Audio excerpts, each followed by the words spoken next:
客家艺民祭活动从今天起开始，绕境活动除了有传统的祭典以外，客家戏剧跟山歌等表演也都是重头戏。在锣鼓乐声中，新竹艺民也神位被请上轿。台上车后，为期3天的艺民祭活动就此展开。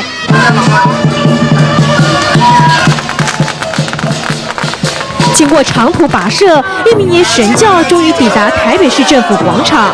官员和信徒们遵循客家古礼，将神位安坐在台上，供人膜拜。艺民呀，从几百年来一直都变成全部汉民的胜利。今年艺民呀，还有大家记得台北战争的历史。这次艺民爷绕境活动为的是祈求国泰民安。当然，传统的客家戏剧和山歌都是活动中的重头戏。想加入客家艺民祭的行列吗？这个星期假日正是时候。民视新闻许新全、陈小青台北报道。摇滚版的客家歌创作型歌手谢余威将欧洲音乐跟客家歌结合在一起，创作出一首首充满异国风情的客家歌。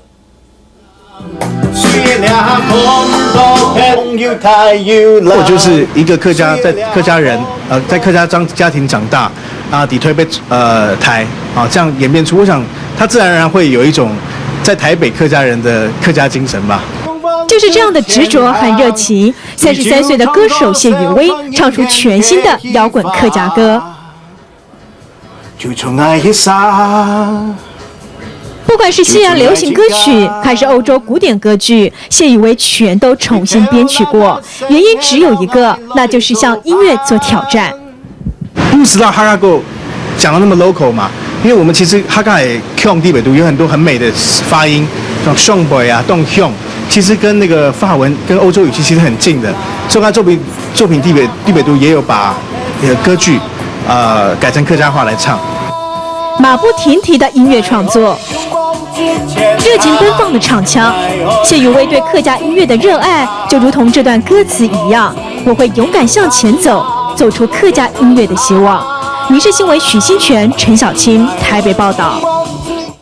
国内第一家专业客家电台宝岛电台台长黄子尧希望政府协助，让电台节目全国串联，推广及保护客家语言文化。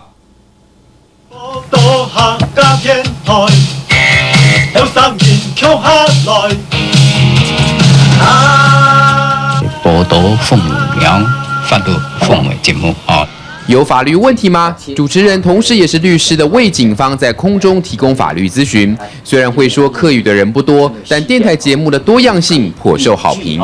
对文化和教育呢，係列為最重要嘅一個節目嘅一個安排哈。因為太特別提起呢，我談到講客家話，有辦法用客家話來交換意見，實在一少也冇咁簡單啦哈。